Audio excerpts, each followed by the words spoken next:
And let's introduce our next speaker, who we've seen oddly before, who is Guy Hudson. Okay, welcome Guy.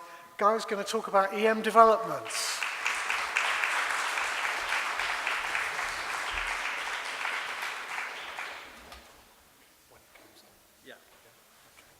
Oh, well, thank you, school friend Victor.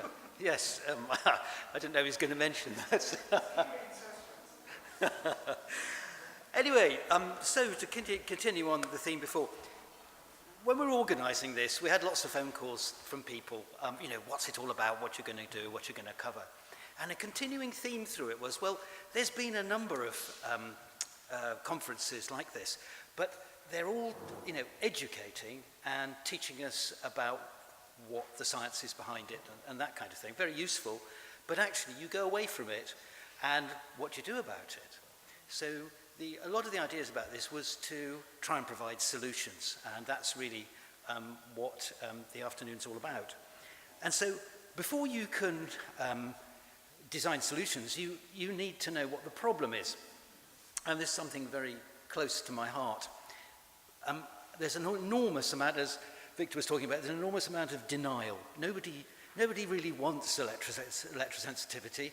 Nobody really wants this technology to be bad for our health and to accept that it's bad for our health. Unfortunately, this is something we have to do. But so the first thing I'm going to talk about, a bit like a Franz Kafka short story called Metamorphosis, where a young man woke up as a beetle.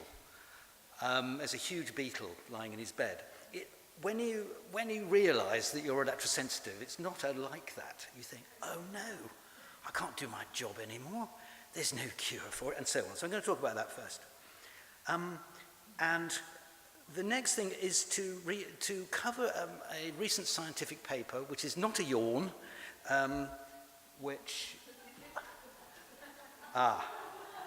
I'm sorry, we've got Skype running for a session we've got later. But anyway,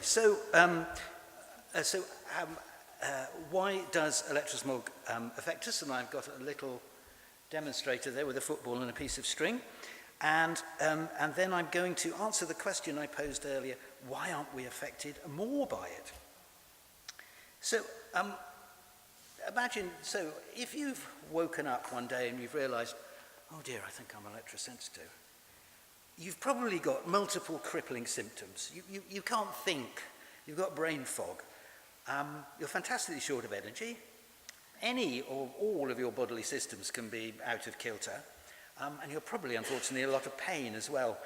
Your doctor's not likely to recognise your condition. Your close family probably doubt you're telling the truth. And your options and funds will probably by that time be limited. And your life as you know it will be taken away.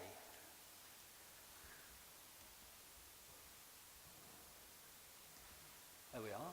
You end up a bit like Eeyore, actually. So the solutions, in order to define the solutions, we need answers to all of those. And I know that the work in schools and also of pushing the science and also Erica's work of making it objective can help at least at the doctor side. But I also want to say something about the patterns of it. The patterns of it, it's like an allergy. So you can be allergic, you can be highly specific. So I know one person who's only allergic to Bluetooth and nothing else. And in his job as a project manager in highly secure things, he tells everybody, well, we're on a very secure project. Please, can you all turn your mobiles off? And that works rather well. But for most of us, we're allergic to actually a very broad range we're sensitive to a very broad range of frequencies. And that can be low frequency, it can even be statics like the magnetics that Roy was talking about earlier, through to low frequency like car tire frequencies and mains, and up through to dirty electricity, up to higher things like microwaves, and so on, and even light sensitivity, which I know I get a bit as well. So there's any or all of those different things, and there's also the pulsing and particular pulse frequencies of that. So there are many, many different properties to that. But there's another problem, and that is that there's a time delay. We were talking about temporality earlier. The result, and some of the designs of the experiments that purportedly proved that the sensitivity doesn't exist, is to do with temporality, and that's because for some people and some reactions take minutes, and people have to be going to hospital for anaphylactic shock or whatever. It can be hours, which is the typical thing. It's usually an hour or two for the insert, and it's particularly easy then to identify. But when it takes days, it's enormously difficult. If something 3 days ago you were subjected to Wi-Fi and then you get the symptoms, then it's almost impossible to identify it. So there's the time thing. But also, as time goes on, your sensitivities change. They can get worse or better, and each one of those can get worse or better. So, okay, how on earth do you deal with all that kind of complexity? And there seems to be one principle which we can follow, which works really well, and that is normally called the leaky barrel. So that drip at the top is allergens. That's your electrosmog, your daily dose, whatever you're doing, going shopping or whatever it might be, and your normal life. And then at one given time, you've got a certain level of sensitivity, in other words, the leakiness of the barrel that you can cope with. And now that can change, so the leakiness can change, but whatever. The symptoms are when it tips over. It tips over the edge of the barrel, and that's when you notice you get symptoms, you get discomfort. So the first job is to reduce the amount of electrosmog that you experience. And there are many ways that you can do that.